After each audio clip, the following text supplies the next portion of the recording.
Now it's time for Lefties Losing It. We've got a celebrity extravaganza coming up, but first to Gwen Walls, the wife of Tim Walls. You'll remember her. Bye-bye, Donald Trump! She's terrifying.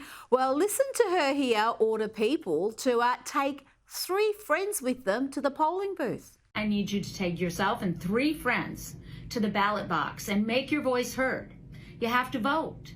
I'm going to repeat that again. You and 3 of your friends have to make your voices heard by voting.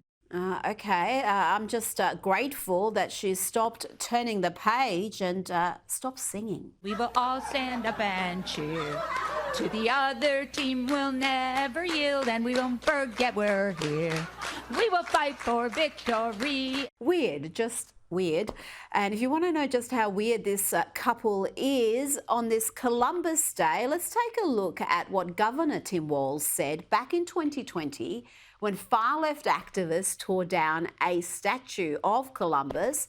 Let's look at the destruction first.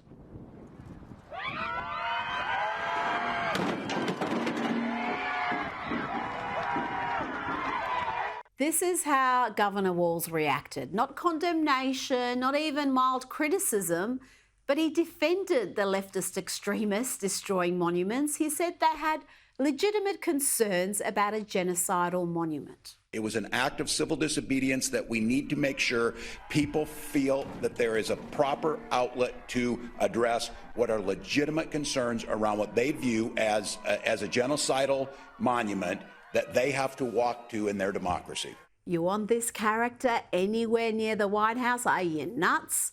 Now, yesterday we mocked Tim Walls' attempts to play the macho man gun enthusiast.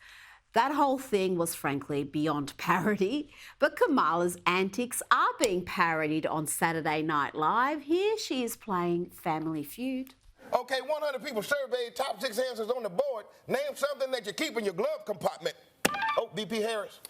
Steve, look, I was raised in a middle-class family, all right? Oh, here we go. Okay, my mother raised my sister and me, all right? Yeah. She worked hard and saved up. Yeah, uh-huh. And we had a second mother, too. Okay.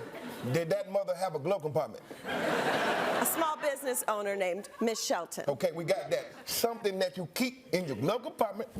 Oh, a Glock, Steve, a big old Glock.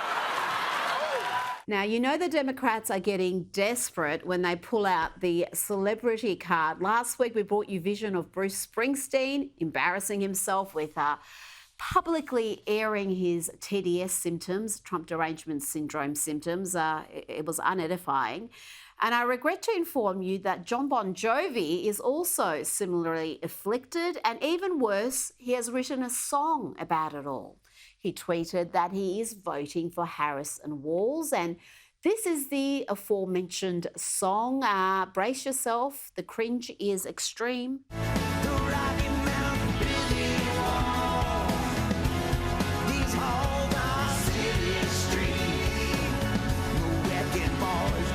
Let's see what other A-listers are embarrassing themselves in recent days. And we've got Jennifer Garner, actress Jennifer Garner, and she must be a very good actress indeed, because she said this outrageous lie without laughing out loud. I'm looking at these beautiful faces, these women, and at these strong men. God, is there anything sexier than a man who is like men for Kamala?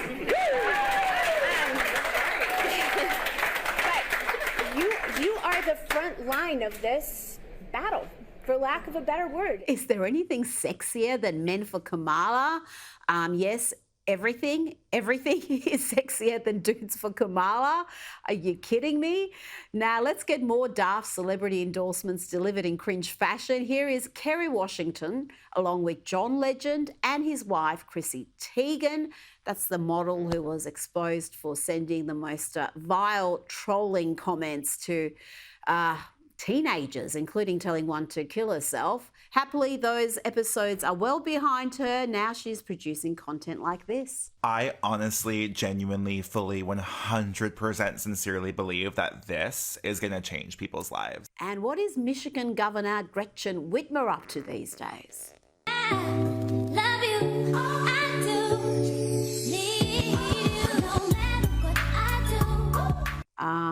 Okay, at least she wasn't saying anything unhinged in that clip. Donald Trump came all the way to Michigan to beat down and insult the people of Detroit. So keep Detroit out of your mouth, Donald Trump. In the words of Aretha, show Detroiters a little respect. Keep Detroit out of your mouth, Donald Trump.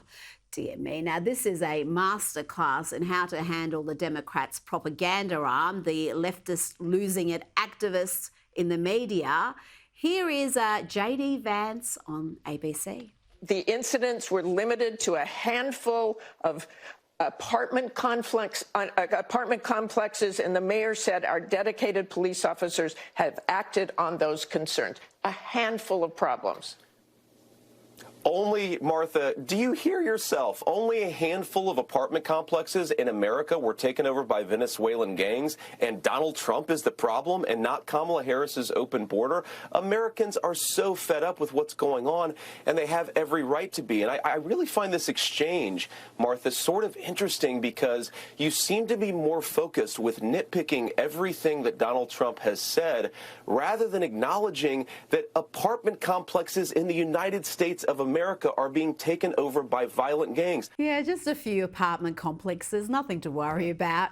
And here is J.D. Vance with New York Times reporter Lulu Garcia-Navarro, who claims that you can't deport all these illegal immigrants because they work in construction and we need more houses than ever. I wonder if she was against abolishing slavery too. J.D. Vance treated her questions with the disdain they deserve. I don't think that many people who look into this agree with you, but about a third of the construction workforce in this country is Hispanic. Of those, a large proportion are undocumented. So how do you propose to build all the housing necessary that we need in this country by removing all the people who are working in construction? Well, I think it's a fair question because we know that back in the 1960s when we had very low levels of illegal immigration, Americans didn't buy houses, didn't build houses. But of course they did. And I'm being sarcastic, of course, in service of a point. Again, this is one of the really deranged things that I think illegal immigration does to our society, is it gets us in a mindset of saying we can only build houses with illegal immigrants when we have 7 million, just men, not even women, just men who have completely dropped out of the labor force. People say, well, Americans won't do those jobs. Americans won't do those jobs for below the table wages.